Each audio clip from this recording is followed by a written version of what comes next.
자, 14번 보시고요. 14번은 도시벌법상 도시벌 조합에 관한 설명이다. 바른 것을 고르면 도시벌 조합. 조합에 관하여 이 법의 규정을 제외하고는 민법 중 조합에 관한 규정을 추정한다. 조합이 아니고 사단법인에 관한 규정을 추정합니다. 도시벌 조합과 정비조합은 성격이 공포상 비영리 사단법인이기 때문에 사단법인에 관한 규정을 추정하지 조합이 아니죠. 그리고 2번은 조합을 설립하기 위해서는 토지 소유자, 다른 사람 아니고 토지 소유자만, 그것도 7인 이상이죠. 7인 이상이 정관을 작성하여 지정권자의 설립인가, 개발법이니까 지정권자 정확합니다. 3번이 설립인가 신청할 때 동의 요건이죠. 일반 동의인, 면적 3분의 2 하여는 소유자 동의 또는 총수 2분의 1.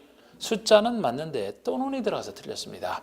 우리 개발법 정비법에서 소유자와 면적 기준으로 동의를 얻으라는 것은 미시예요. 미 두 동의 다 갖춰야 됩니다. 또는이면 어느 한쪽 동의로 충분하다는 얘기잖아. 또는은 없어요. 그래서 숫자 알기 전에 혹시 또는으로 되어 있는지 주의하시고 틀렸습니다.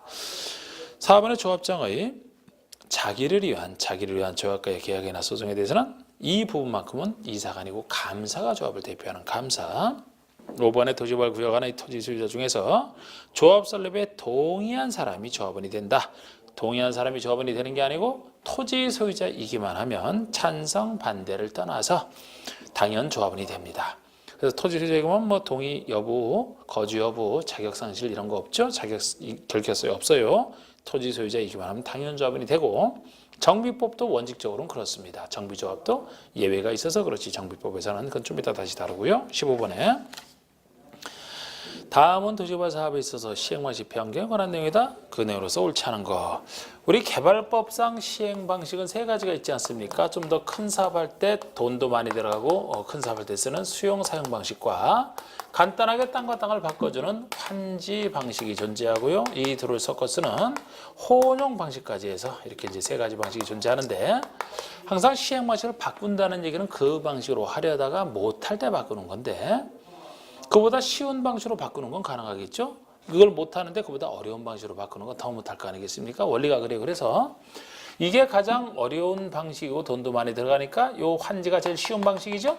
혼용은 중간쯤 갈 겁니다. 그러면은 비록 이제 지금 하는 건 공공시행제에 국한돼 있지만 수용 사용 방식으로 하려는 공공시행제가 전부 환지로 바꾸는 거 좀 더 쉬운 방식으로 바꾸죠.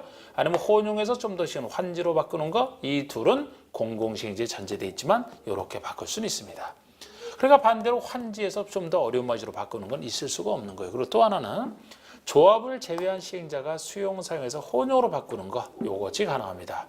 여기서 조합을 제외한 시행자라는 것은 조합은 환지에서만 시행자가 되니까 수용 사용에서는 처음부터 조합이 없죠. 그래서 했을 뿐이지 이거는 민간 시행자도 가능한 건데, 수용 사용해서 좀 더 쉬운 혼용으로 바꾸는 걸 얘기합니다. 반대로 혼용해서 수용사로 바꾸는 것도 더 어려운 방식으로 바뀌기 때문에 안 되고요. 세 가지만 존재하는 거예요. 그래서 내용으로서 옳지 않은 것 1번은 지정권자가 구역 지정 이후라도 요건에 해당하면 바꿀 수 있다는 얘기고, 2번이 틀리는 게 투자나 조합은 전부 환지 방식에서 수용 사용 방식으로 변경할 수 있다? 있을 수가 없어요.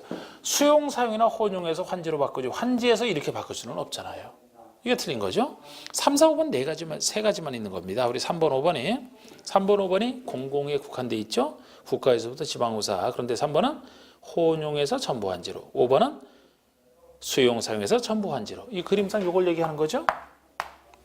4번은 이거 얘기하고 조합을 제외한 시행자가 수용 사용해서 혼용으로 바꾸는 거, 이 세 가지만 존재합니다. 16번은 도시개발 사업 시행자는 다음의 경우 수의계약 방법으로 조성토지 등을 공급할 수 있다. 옳지 않은 것은, 자, 우리 조성토지라면 수용사용 방식에서 조성토지는 일반에게 주는 것이라 원칙이 경제입찰 방식으로 공급하는 겁니다. 근데 예외적으로 두 가지 있잖아. 추첨으로 할 수 있는 경우와 수의계약 할 수 있는 경우. 여기서 수의계약으로 할 수 있는 경우는 일반에게 못 주고 특정인에 줄 수밖에 없는 거. 그건 그자와 수의계약. 이게 수의계약의 원리 아닙니까? 추첨은 특정인에만 주는 게 아니고 일반 대상으로 주는 건데, 경제입찰에 맡기면은 가격이 올라가니까 가격을 정해놓고 많은 사람 똑같은 조건으로 왔을 때 그들 중에 추첨하는, 즉 서민형 토지. 여기에 대해서는 뭐 약간의 지금 개정 논의가 있어요. 항상 지금 올해부터는 항상 시험 기준으로 효력이 있는 것이 시험법이기 때문에 항상 저한테 설명 듣고 나서도 그 마지막까지도 그 바뀔 수 있는 부분은 마지막까지 좀 체크를 하셔야 됩니다. 당장 뭐 그 직전에 바꾸는 시험에 거의 안 나오겠습니다만 그래도 항상 그 네이버에 뭐 제 이름 쳐서 나오는 그 카페 이런 것의 마지막이라도 한번 좀 보시고 대부분은 제가 다 지금 현재까지 반영을 하고 있습니다만 어쨌든 1번이 학교 용지 등 일반에게 분양할 수 없는 공공시설 용지를 국가 등 그 시설을 설치할 수 있는 자에게 공급한다. 그 설치할 수 있는 자에게 그자와 수익이야기잖아. 일반에 줄 수 있는 게 아니잖아. 2번은 존치 않은 시설물이 유지관리에 필요한 최소한의 토지라면 유지관리에 필요한 최소한의 땅이니까 유지관리할 자에게 줘야지 다른 사람에게 주면 유지관리 안 되잖아요. 그자와 수익이야. 자, 우리 3번이 답이 되는 게 330 이하의 단독주택 용지를 공급한다. 그러면 누구에게만 준다는 얘기 없지 않습니까? 그럼 이게 당연히 답이 되는 거예요. 그런데 그 중에서도 일반에 주는 것 중에도 이것은 330의 단독주택은 이게 추첨으로 할 수 있는 것에 들어갑니다. 서민용 100평 330의 단독주택 용지 아니면은 국민주택 규모의 주택건설 용지, 공공택지 그리고 서민들의 내 직장 마련을 위한 공장 용지 유계적으로 추첨할 수 있는 거 아닙니까? 4번은 이용 가치가 현저히 낮은 토지로서 인접 토지주택에 공급하는 것이 불가피하다. 그럼 이 토지는 인접 토지주택에 줄 수밖에 없다는 그자와 수익 이야기죠. 5번에 토지상환 채권의 토지를 상환한다 그러면 상환하는 땅이니까 상환하는 토지니까 채권자에게 줄 수밖에 없는 땅이잖아요. 17번 개발법령상 환지계에 관한 설명이다. 틀린 거 우리 환지계 비행정청의 시행자가 환지계를 작성했어요. 자치대자 시장의 수인가. 제가 개발법에서 행정청 중에서 이 환지객 인가권자만 자치대자 시장의 구청장이지 다른 것은 다 지정권자니까 그 점에서 이제 낸 겁니다. 그리고 행정청이 아닌 시행자가 전제로 해서 행정청이라면 자기가 자기 인가 안 받으니까요. 그렇게 얘기를 하는 뿐이고 2번은 토지 소유자의 신청 동의가 있다. 그러면은 당해 토지의 전부나 일부에 대해서 환지를 정하지 아니할 수도 이게 환지 부지정입니다.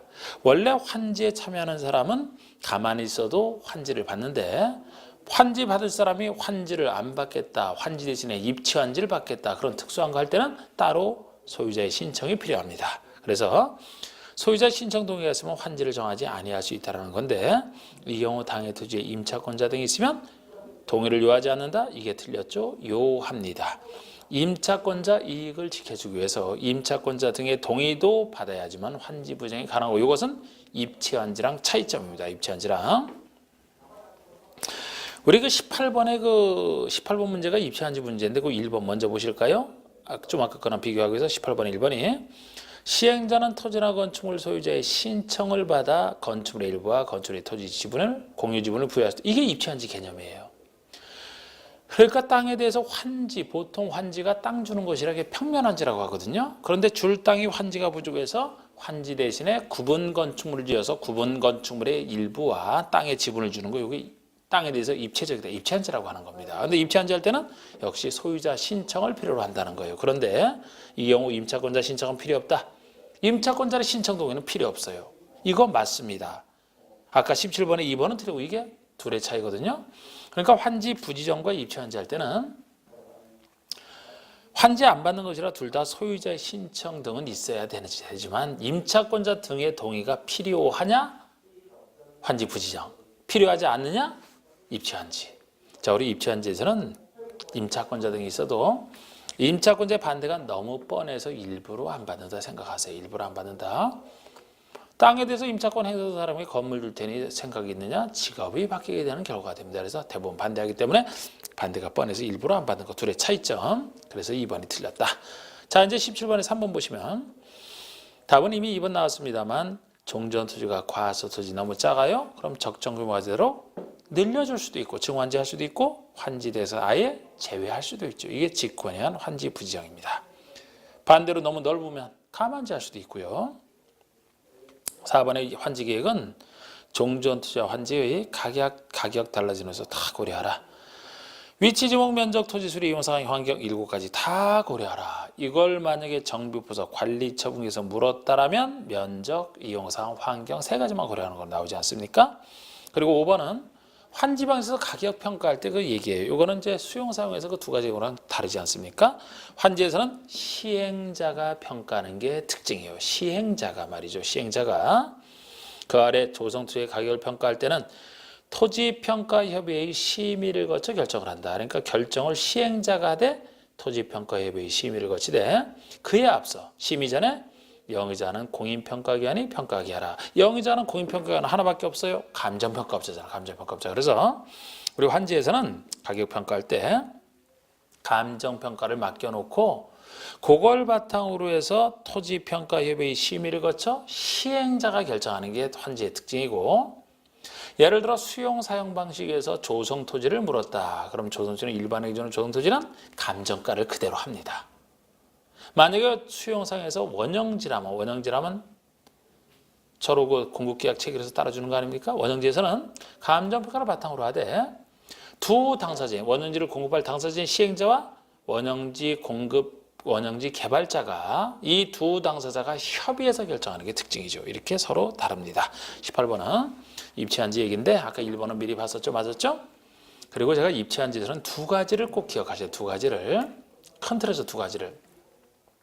입체환지할 때는 보통 환지랑 완전히 다릅니다. 입체환지는 환지와 달리 소유자 신청을 받는다라고 아까 개념에서 나왔죠. 신청을 받고 줄 때 땅 주는 게 아니고 건축물의 일부 건축물 주는 거 아닙니까? 그럼 이 구조는 관리처분계획 정비법이랑 같아지는 거예요.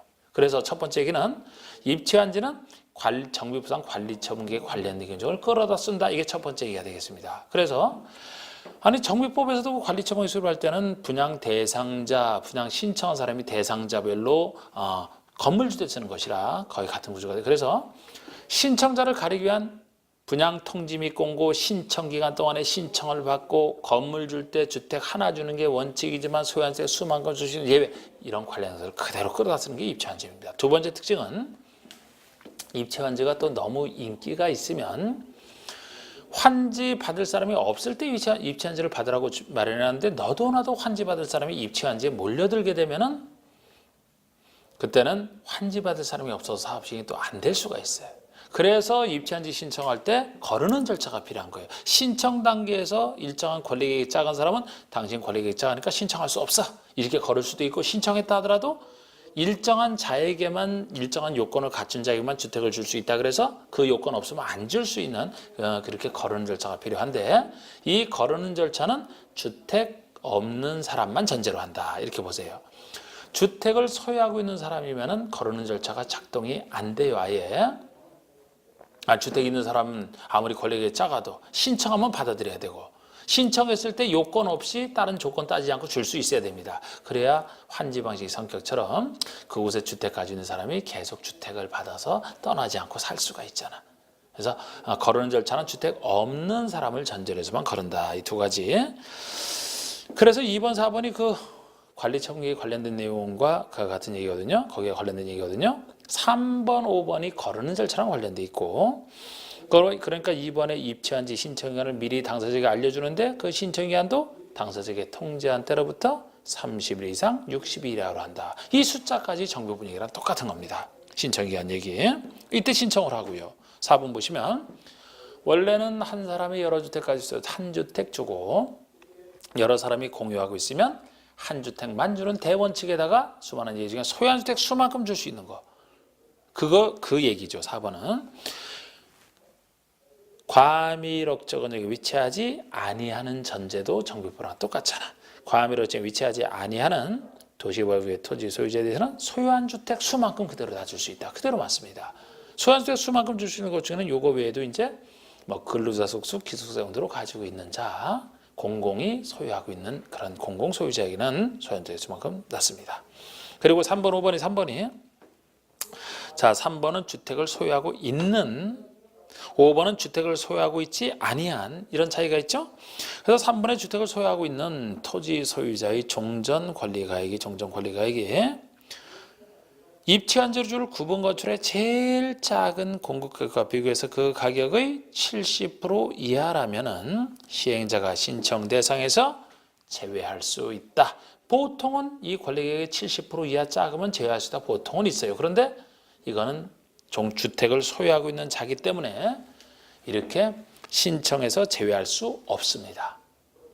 신청하면 받아줘야 된다는 거예요. 주택을 소유하고 있는 사람이라 그래서 이렇게 거르는 절차 작동이 안 된다 그랬잖아. 그래서 틀린 거고. 5번은 주택을 소유하지 아니한 소유자, 주택 소유하지 않은 자에 대해서는 이건 신청한 걸 전제로 해서 면적이 일정 규모 이상이거나 종전의 권리가액이 최소 제일 작은 공급 예정 가격 이상일 때 줄 수 있다니까 이게 안 되면 안 줄 수 있다는 얘기도 되죠. 근데 주택 소유하고 있으면 무조건 줘야 된다고. 그래서 이건 맞는 얘기가 되는 겁니다. 3번이 틀리고 19번에 주거환경 개선구역이 지정되면 그 지정고시가 있은 때로부터 사업의 시행 방식에 따라 일정한 용도지역으로 결정 고시인 것으로 본다. 다음 중 그 연결이 잘못된 것은 이거는 좀 어려운 부분 중에 하나고요. 그만큼 잘 안 나왔던 부분인데 그냥 참고로 제가 한번 한 건데 제가 평상시에는 이거 몰라도 된다 하면서 지나가도 된다라고 했던 건데 여기서 어려운 걸로 한번 냈는데 원래 정비구역은 지구 단위 계획으로는 의제가 되지 도시적으로는 의제가 안 돼. 이미 개발된 도시적이니까. 그런데 달동네인 주거환경 개선구역만 이런 특례 예외가 인정이 됩니다. 정비구역 중에 주거환경 개선구역 달동네에서는 이 달동네가 워낙 열악한 곳이기 때문에 도시지역 중에 주거지역 중에 어느 것 하나를 의제로 해서 그 수준에 맞춰서 개발해 주겠다는 그 기준으로 삼겠다는 얘기거든요.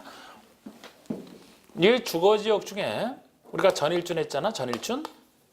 딱 중간이 일반 주거고 일반 주거가 1, 2, 3종으로 나눠졌으니까 정확히 중간이 2종 일반 주거가 되는 것이죠. 그래서 보통 이렇게 생각하세요. 우리 주거환경 개선 사업은 방식 5가지가 있는데 방식에 따라서 어느 지역으로 의지하는지가 약간씩 달랐는데 지금 일단 중간은 정확히 중간이 2종 일반이죠.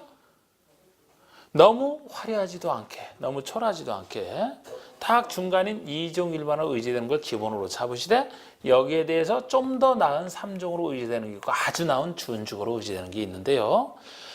우리 주거환경 개선 사업은 5가지 방식 다 쓰는 유일한 사업인데 관리 처분에 따라 주택 주는 거, 환지로 땅 주는 거, 기반설만 고쳐주는 반쪽짜리, 가장 무서운 수용 방식, 섞어서는 혼용은 섞었으니까 빼고 해서 4가지 중에서 보통은 2종 일반으로 보세요. 2종 일반으로 보시는데 그 방식 중에서도 주택을 지어주는 것이라면 주택을 좀 더 크게 지어라. 조금 나은 3종 일반으로 의지된다. 일단 이렇게 보세요. 그러면 환지로 한다라든지 반쪽짜리라면 주택 주는 게 아니죠. 이 방식으로 할 때가 정확히 중간이 2종 일반이고 관리 처분에 따라 준다. 관리 처분에 따라 건물 주는 것이죠. 수용 방식도 수용하여 주택을 건설하는 게 소유지가 우선 공급할 수 있는 방법 아닙니까? 이 2가지는 3종 일반으로 의지된다 보시면 돼.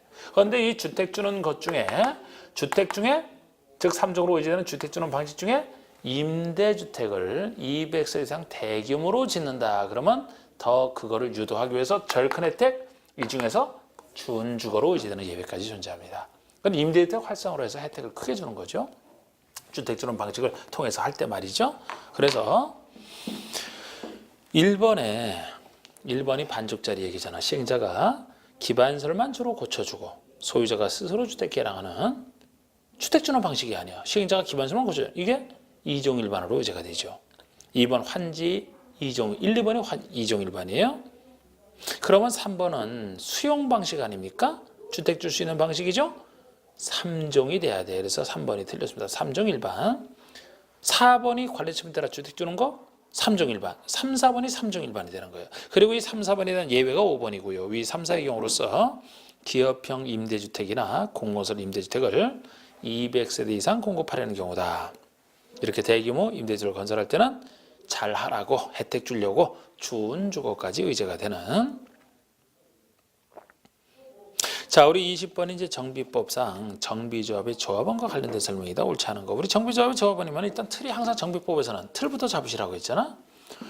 조합 나왔으니까 6가지 사업 중에서 주거환경 개선사업, 주거환경 관리사업은 민간이 못하니까 빼고 나머지 4 중에서 재건축이 예외, 가로태 정비사업은 다시 예외 나중에 추가됐죠. 그래서 결국 재개발과 도시환경 정비사업이 원칙, 재건축과 가로태 정비사업이 예외. 이 틀을 구별해서 보시는 게 중요하죠. 그래서 조합원과 관련돼서는 1번에 재개발과 도시환경 정비사업 원칙적인 두 사업의 조합에는 누가 되느냐? 개발법과 똑같아요. 그래서 원칙입니다. 찬성 반대 떠나서 토지 등 소유자의 이기만 하면 당연 조합이 되는. 그래서 정비구역 안에 소재한 토지 또는 건물 소유자 또는 지상권자, 이것이 두 사업에서는 토지 등 소유자를 얘기하잖아요. 이 토지 등 소유자가 조합원이 된다는 겁니다. 찬성반대를 떠나서 맞고요. 예외 인정하는 게 재건축과 가로주택 정비사업이죠. 재건축과 가로주택 정비사업, 이 두 가지는 왜 예외냐? 개발법과 달리 토지 등 소유자 중에서 동의한 사람만 되기 때문 아닙니까? 그래서 이렇게 항상 나눠보는 거예요. 그래서 2번 지문도 맞는 것이고, 동의하지 아니한 사람은 조합원이 안 되기 때문에 그자 물건 취득과 관련해서 매도 청구랑 연결되는 게 바로 이 두 사업과 관련돼 있잖아요. 그리고 이제 3, 4, 5번은 대표자 한 명을 조합원으로 보는 건 그런 것과 관련된 문제인데, 공유하고 있으면 당연히 대표자 한 명. 그건 뭐 뻔해서 빼고. 3번, 5번 이제 그 관련 나머지 둘이죠. 3번에 수인의 토지 등 소유자가 1세대에 속한다. 원래 소유자는 여러 명이지만 한 세대라면은 그 대표자 1인을 조합원으로 보겠다는 겁니다. 대표자 1인.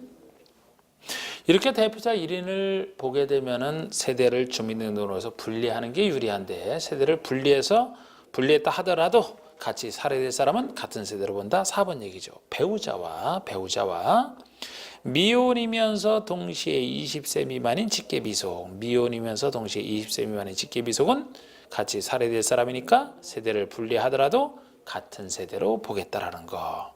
5번. 조합 설립인가 후에 토지 등 소유자로부터 토지나 건축을 양수하여 수인이 소유하게 된 때는 그 수인을 각각의 조합원으로 보는 게 아니고 대표자 1인을 조합원으로 보는 것에 이것도 들어갑니다. 이게 지금 조합 설립 인가 당시에 어떤 A가 여러 땅을 가지고 있어요. 그래도 조합원은 A 한 명으로 봐야 되지 않습니까? 원래 한 명이니까. 그런데 이거를 B가 취득하고 이걸 C가 취득해서 단독 소유자가 몇 명이 됐다 하더라도 이거를 다 조합원으로 인정하게 되면은, 처음에 한 명이었는데 셋으로 인정하게 되면 조합원이 늘어나서 사업상이 악화되기 때문에 한 명으로, 대표자 한 명으로 보겠다는 겁니다. 이게 설립인가 전에 만약에 이런 일이 생겼으면 각각을 조합원으로 봐야 되겠죠? 조합원이 확정되기 전이니까 설립인가 후를 전제로 해서 이런 일이 있으면 각각이 아니고 대표자 1인을 조합원으로 보겠다는 거. 20번 얘기는 조합 총회, 정비조합의 총회에 관한 설명으로서 옳지 않은 거예요. 총회에서 이제 의결할 때 특유한 얘기로서 이제 개발법은 없고 여기만 있는 얘기인데요. 먼저 1, 2번이 출석 정족수에 대한 얘기고, 4번, 5번은 의결 정족수에 대한 얘기가 되는데요. 1번의 총회에서 의결을 할 때는 조합원의 10% 이상이 직접 출석. 그러니까 서면에 의한 출석이나 대리인에 의한 출석 말고 직접 출석하는 게 이게 10% 이상이 직접 출석은 해야 된다는 겁니다. 다만 이때도 중요한 거 세 가지는 20% 이상이 직접 출석하는 예외, 창립총회는 창립총회니까 중요한 거, 그리고 시행계획서 관리청계획 의결하는 총회는 20% 이상이 직접 출석해야 돼요. 그러니까 시행자 다음에 나오는 시행계획서 관리청계획은 여기서 중요한 총회로 보는 겁니다. 물론 제가 사업시행계획서는 총회 정권사항은 아니죠. 총회에서 할 수도 있지만 대의원회가 대행할 수 있는 게 시행계획서 아닙니까? 그런데 총회에서 할 때는 중요한 요건을 갖춰야 되는 걸로 중요한 총회로 보는 거예요. 총회에서 할 때는. 그래서 세 가지가 20% 이상 직접 출석이고요. 3번은 조합원, 국내 거주하는 조합원은 권한을 행사할 수 없다. 그러면 이제 대리인 선정할 때 얘기죠. 권한을 행사할 수 없다. 그러면 배우자나 직계, 좀비속이나 형제, 자매 중에서 성년자를 대리인으로 정하여 의결권을 행사할 수 있다는 거죠. 다른 사람은 대리인으로 정할 수 없다는 겁니다.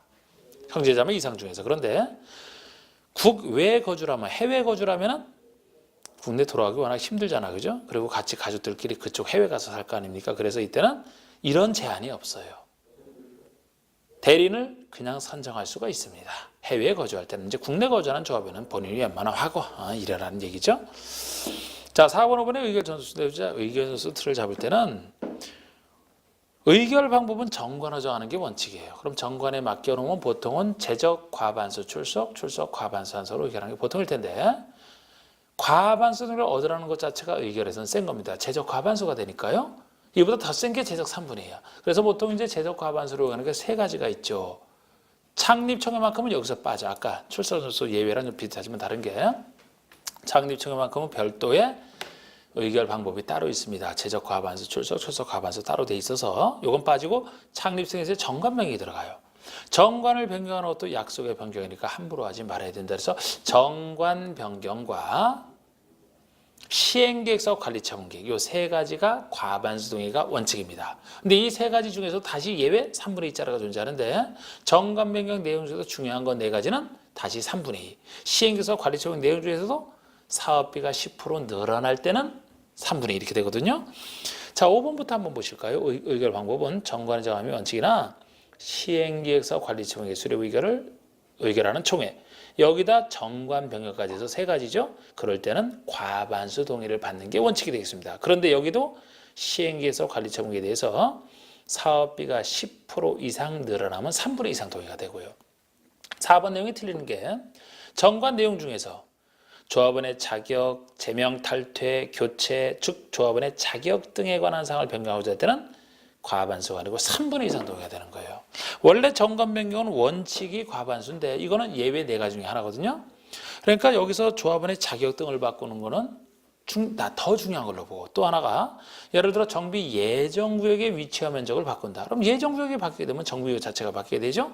또 하나가 조합의 돈에 관련된 거, 뭐 조합의 회계라든지 비용 사업비라든지 조합의 돈에 관련된 거 변경할 때, 또 하나가 설계자 시공자 선정하는 거. 크게 네 가지는 3분의 2가 되는 거예요. 그래서 답이 4번이고요. 22번에 정비법상 관리처분계획 등에 대한 내용이 다 틀린 것을 했는데, 사업 시행자는 분양 신청을 하지 아니하거나 인가된 관리처에서 분양돼서 제외된 자, 분양 안 받을 세 사람 중에 두 사람을 표해놓고 있네요. 나머지 빠진 사람은 신청을 했다가도 끝나기 전에 철회한 자 아닙니까? 셋 다 공통점이에요. 처음부터 신청을 안 했다, 했다가도 철회한 자, 철회 안 했지만 관리처분계획 인가 과정에서 제외된 자까지 분양 안 받을 세 사람은 미리 청산해 주는데, 분양 신청에 대한 종료율 이게 틀렸습니다. 분양 신청에 대한 종료율 대신에 관리처분계획 인가일이라고 적어두셔야 돼요. 관리처분계획 인가일 다음 날로부터 90일 내에 현금 청산해야 됩니다. 그래서 90일 내에 현금 청산 숫자 맞게 해놨는데, 이 시기를 다르게 한 게, 시기를 좀 바꾸게 한 게 이 시기를 알아보시라고. 예전에는 신청기한 동안 신청을 안 하거나 신청을 철회한 자는 신청기한 만료일 다음 날로부터 계산을 했습니다. 관리처분 인가에서 제외된 자는 관리처분 인가일 다음 날로부터 계산을 했고요. 근데 이걸 지금 통합을 해서 분양 안 받아서 세 사람은 다 맨 마지막에 분양 안 받는 관리처분계획 인가일 다음 날로부터 90일 통일적으로 해서 현금 청산하겠다는 거예요. 그래서 분양 시간 끝난 다음 날부터 계산한 건 없어요.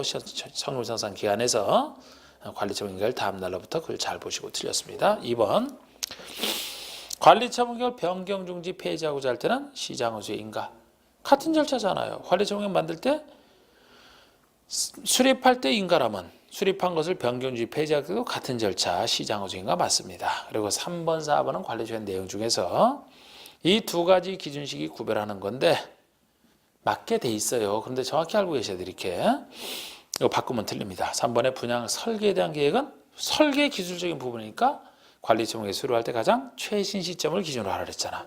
관리처분계획은 분양 신청이 만료돼야만 만들 수가 있습니다. 그 전에는 신청한 사람이 확정이 안 되기 때문에 신청이 끝나고 분양 신청한 사람 대상으로 만들어야 되잖아. 그래서 이 분양시는 만료되는 최신 시점을 기준으로 해서 수립한다라고 보시면 됩니다. 그런데 4번처럼 관리처분계획에는 사업시행 인가고시가 있은 날을 기준으로 한 종전의 투자나 건축의 가격이 포함된다. 이 종전의 투자나 건축의 가격은 돈이 왔다 갔다 하는 문제이기 때문에 최신 시점 아니고 객관적인 때를 잡아야 된다 그랬잖아요. 사업시행 인가고시가 있은 날 사업시행권을 따는 때 아닙니까? 이런 객관적인 때를 잡아서 평가를 합니다. 그런데 여기도 예외가 여기는 없지만 존재하는 게, 아니 건축물 같은 경우는 이 사업시행 인가고시일 날 있어야 평가를 하지. 그 전에 예외적으로 미리 철거된 것이 있다 그러면 미리 철거할 때는 시장허수에 허가를 받아 철거하고 허가 당시에는 남아있죠. 그래서 원래는 사업시행 인가고시를 기준으로 평가하지만 혹시 그 전에 철거된 것이 있다 그러면 시장은수에게 허가받은 날을 기준으로 한다 그래야 됩니다. 5번에 정비구역 지정 후 분할된 토지를 취득한 자, 구역 지정 이후에 분할된 토지라면은 요거는 이제 투기랑 관련돼 있다고 보기 때문에 물건 달라고 그 사람이 신청을 해도 안 돼 하면서 현금 청산할 수 있다는 거예요. 이게 이제 인가부원 관리처분계에서 제외된 자가 되는 겁니다. 그러면 이제 관리처분 인가를 다음으로 또 90일 내에 이거 현금 청산하겠죠? 23번이 정비사업 시행자의 임시 수용 의무와 관련된 설명이다. 옳지 않은 거 됐는데 우리 시행자가 사업할 때 사업하는 동안에 거기 있는 사람들이 이제 나가서 잠시로 다른 데서 살고 있어야지 공사할 거 아닙니까? 거기와 관련해서 임시 수용 의무를 시행자에게 지우는 그 얘기인데 어려운 가난한 사람들이 위해서 해줄 때입니다. 1번의 시행자는 재개발 사업과 재건축 이게 틀렸어요. 재건축 대신에 주거환경 개선 사업을 넣어야 됩니다. 제일 어렵게 사는 곳이 주거환경 개선 사업이고 그 다음 어려운 곳이 재개발이에요. 여기서 철거민들은 스스로 사업하는 동안에 살 곳을 마련할 능력이 없기 때문에 시행자가 본문처럼 임시로 거주하게 하거나 임시에 상환한 조치를 해야 된다는 거죠. 재건축 이상만 돼도 스스로 살 곳을 마련할 능력이 충분하다고 봐서 이런 거 해줄 필요가 없습니다. 그래서 1번이 틀렸어요.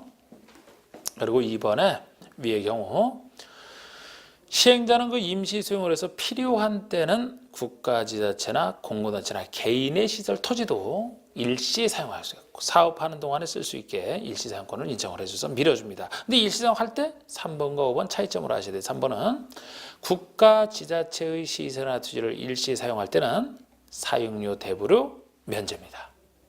그러니까 국가지자체에서 쓴다면 어차피 세금으로 운영되는 것들 아닙니까? 그러니까 확실하게 밀어주겠다. 공짜로 쓰면 돼요.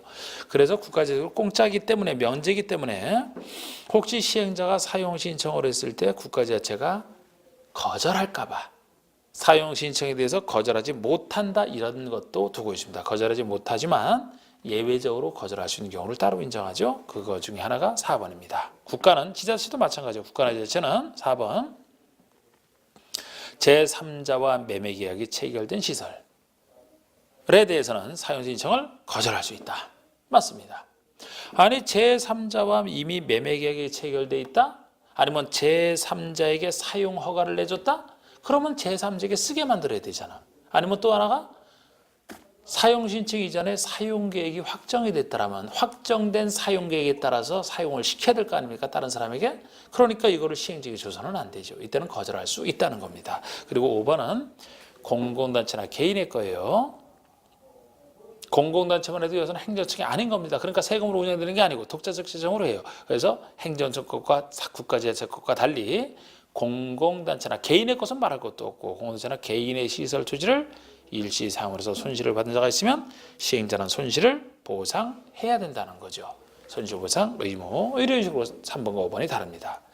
그리고 24번은 정부보상 청산금에 대한 내용이 다 틀린 거 됐는데 뭐 개발부나 정부와 비슷한 청산금이죠. 1번 청산금은 시행자가 징수할 때는 부당이득 반환금, 교부할 때는 손실보상금으로서의 성격을 갖는다. 그렇습니다. 줄 때는 손실보상해주는, 징수할 때는 부당이득 반환받아오는 2번 일반적인 걸로 낸 거죠. 청산금은 소유권 이전 고시가 있은 후에 지급해야 되는 게 원칙입니다. 항상 소유권 넘겨주고서 확정된 걸 주는 거 아닙니까? 그런데 정관 등에서 정하고 있거나 의결을 가서 따로 정했다면 이전 고시 전에 분할해 지급할 수 있어요. 그래서 없다가 틀린 겁니다. 관리처분기 인가일로부터 소유권 이전 고시일까지 그 소유권 고시 전이라도 분할 징수나 분할 지급이 가능합니다. 분할할 수 없다니까 틀린 거예요. 3번은 시장수가 아닌 자가 시장수에게 징수를 위탁했다? 개발법, 정비법서는 다 4% 주는 거 똑같은 거. 그 얘기죠. 3번이. 4번은 이거는 정비법원에 있는 저당권의 물상대위 아닙니까? 이거 개발법원하고 이제 정비법원에 있는 규정인데 청산금에 대해서 권한을 행사할 수 있다라는 토지 등에 대해서 저당권을 설정한 권리자는 저당권이 설정된 토지나 건축의 소유자가 지급받을 청산금에 대해서 청산금 지급하기 전에 압류 절차를 거쳐서 저당권 행사할 수 있다. 우리 청산금이 바로 처음에 저당물의 가치 변동물이니까 이제 압류를 해서 특정시켜 놓은 다음에 거기다 저당권 행사할 수 있어야 되는 저당권의 물상대 얘기고 5번에 청산금을 지급받을 권리나 징수할 권리는 소유권 이전 고시 다음 날로부터 5년간 이를 행사하지 아니하면 소멸한다. 이게 청산금 소멸시효, 5년 소멸시효를 얘기하는 건데 어느 때로부터냐? 권리 행사하시는 때로부터 진행하니까 소유권 넘어간 날, 소유권 이전 고시 다음 날로부터 5년 이렇게 되는 게 맞습니다. 다음 날에 빠지면 틀리겠죠? 다음 날에 빠지면 틀립니다. 그 다음에 25번은 건축상 용어에 대한 설명이 좀 옳은 것은인데 건축물이란 토지에 정착하는 공작물 중에서 지붕과 기둥 그리고가 아니죠. 또는이죠. 또는 벽이래야 됩니다. 건축의 3조를 다 같이 해야 건축물이 되는 게 아니고 지붕은 있어야 되고 지붕과 기둥만 있어도 지붕과 벽만 있어도 그 얘기잖아요. 딸린 시설을 포함해서 이번에 하천구역 내 숨은 조작실에는 건축상 건폐율 윤율에 대한 규정이 적용된다? 적용 안 됩니다. 다른 규정도 다 적용 안 돼. 왜? 건축법 자체가 적용이 안 되기 때문에. 이 건축법 자체가 적용 안 되는 게 3번에 관련된 문화재도 있습니다만 그 문화재 외에는 대지를 특정할 수 없어. 대지가 특정돼야 거기다 건축 기준을 적용하는데 특정될 수 없어서 건축법 적용이 안 되는 그 4가지가 있잖아요. 그 중에 하나가 하천구역 내 수문 조작실입니다. 하천구역 내에 있는 수문을 조작해요. 하천구역 쭉 연결돼 있잖아. 대지를 특정할 수가 없어요. 또 하나가 예를 들어 철도나 궤도의 선로 부지 안에 있는 각종 시설, 뭐 급수급당, 플랫폼 이런 것들, 궤도나 철도 선로 부지 쭉 연결돼 있어요. 대지를 특정할 수 없잖아. 예를 들어 철도 역사는 선로 부지에 짓는 게 아니고 밖에 대지에 짓기 때문에 그때는 건축법 적용이 되죠. 그리고 또 하나가 고속도로 통행료 징수시설, 역시 쭉 연결되어 있는 고속도로에 설치하는 통행료 징수시설이라 대지 특정이 안 돼. 그리고 컨테이너를 이용한 간이 창고라면 원래 건축법 적용 받아요. 그런데 컨테이너를 이용한 간이 창고로서 공장 안에 설치하는 것으로서 이동이 쉬운 것만 해당이 돼요. 이동이 쉽다는 얘기는 정착을 시켜놓지 않았으니까 그 컨테이너가 들어가는 대지가 확 특정이 안 되는 거예요. 그래서 역시 그리고 3번이죠. 문화재보호법상 지정문화재는 건축에 적용되지 아니하나 가지정문화재는 건축에 적용된다. 이게 뒤가 틀렸죠. 가지정만 되더라도 적용이 안 됩니다. 문화재는 다 적용이 안 돼요. 문화재보호법 적용을 따로 받아야 돼요. 건축법 적용 안 합니다. 가지정에도. 반면 우리가 전통, 사찰 뭐 이런 표현은 아직 문화재로 아니라 했죠. 그건 적용되는 것들이죠. 4번이 맞는 게 이것도 유명한 주요구조물한 건축의 3요소랑 관련된 지붕, 틀, 기둥, 벽 중에서는 내력 벽. 거기다가 바닥 없는 건축물 없죠? 바닥을 지탱하는 게 뭐죠? 오르락내리락하는 주 계단까지 해서 6가지를 얘기하고 다만 사이사이 있는 사익기둥이나 제일 낮은 최하층 바닥이나 작은 보이거나 차양, 5개계단 등은 주요구조부 아니다라는 것이 있고 5번에 고층 건축물이란 고층, 층수가 50층 이상 또는 50층 높인 곱하기 4에서 200m 이상 아니죠. 초고층 얘기죠. 초가 화투에서 오를 얘기한다. 50층 이상 또는 200m 이상. 고층이라면 제가 고3 그랬잖아. 그러니까 30층 이상 또는 곱하기 4에서 120m 이상. 그래서 4번만 맞습니다. 우리 26번은 다음 중 둘 이상의 필지를 하나의 대지로 볼 수 있는 경우가 아닌 것. 원래 1필지가 1대지, 1필지가 하나의 대지를 구성하는 게 원칙이지만 둘 이상 필지를 합치지 않고도 전체를 1대지로 보는 경우가 있어요. 지금 이 문제죠. 하나의 건축이 들어서는 땅 전체, 하나의 도심계획시설이, 하나의 주택단지가, 하나의 도로, 하나의 지하상가, 지표에 건축하는 것이 들어서는 땅 전체를 1대지로 봐주겠다. 이런 논리 하나. 또 하나는 조건부가 있죠.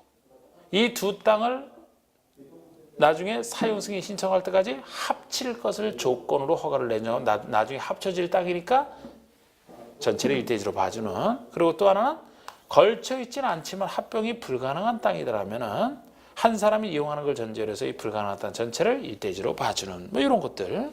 그래서 1번이 사용승인을 신청할 때 둘 이상 필지를 하나의 필지로 합칠 것을 조건으로 헌축을 하는 경우 나중에 합칠 것을 조건 붙였으니까 나중에 합쳐질 거 지금 합쳐지지 않아도 둘 이상을 하나의 대지로 볼 수 있다는 것에 들어가는데 전제 때문에 틀렸어요. 토지 소유자가 서로 다른 경우이기 때문에 이게 답이 되는 겁니다.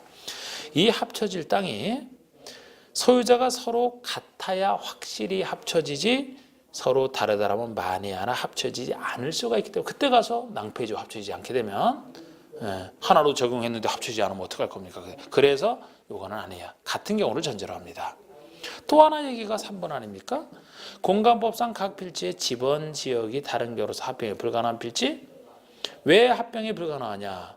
지번 지역이 달라서, 도면 축척이 달라서, 집안이 연속되지 않아서 합병이 불가능하다라면은 그 합병이 불가능한 땅에 걸쳐서 건축되는 건 아니지만 한 사람이 이용하는 걸 전제로 해서 전체를 일대지로 봐주면 좋지 않겠느냐 하라는 건데요. 그래서 괄호 속에 토지 소유자와 소유권 이외의 권리관계가 서로 같은 경우니까 한 사람이 이용할 수 있죠. 전체를 일대지로 봐주는 겁니다. 만약에 이게 서로 다르다. 소유권과 소유권 외의 권리가 서로 다르다 그러면은 그때는 각각을 일대지로 봐줘야 돼요. 그리고 2번이 주택구상 사업승인 얻어 주택등을 건설한 주택단지를 얘기하죠. 하나의 단지가 들어서는 땅 전체, 하나의 단지라는 점에서 전체를 일대지로. 5번도 4번도 도로 지표하에 건축하는 건축물, 지하 상가 같은 거 일단의 토지 전체. 5번은 하나의 건축물이 2필지 이상에 걸쳐 건축된다. 그 땅 전체. 자, 반면에 여기는 없지만 지금 이건 2 이상 필지죠. 더 간단한 게 있어요. 하나 이상 필지의 일부를 일대지로 보는 경우도 존재합니다. 이것도 구별하시면 좋은데 우리 왜 일부만 일대지로 보느냐? 건물 들어서는 땅 자체가 이 일부에만 들어서기 때문에 그런 논리잖아. 그래서 하나의 도심기술이 이 일부에만 들어선다. 일부 그 땅만. 아니면 이 일부에 대해서만 산지 전용허가, 농지 전용허가, 개발행위 허가를 받았다. 그럼 허가받은 그 부분만 써야 되니까. 또 조건부호로 써 있때는 사용승인 신청 시까지 나눌 것을 조건으로 해 허가하는 경우는 나눠지는 토지를 얘기합니다. 어차피 일부가 현재 나눠지지 않았지만 앞으로 나누어질 토지니까 라는 얘기.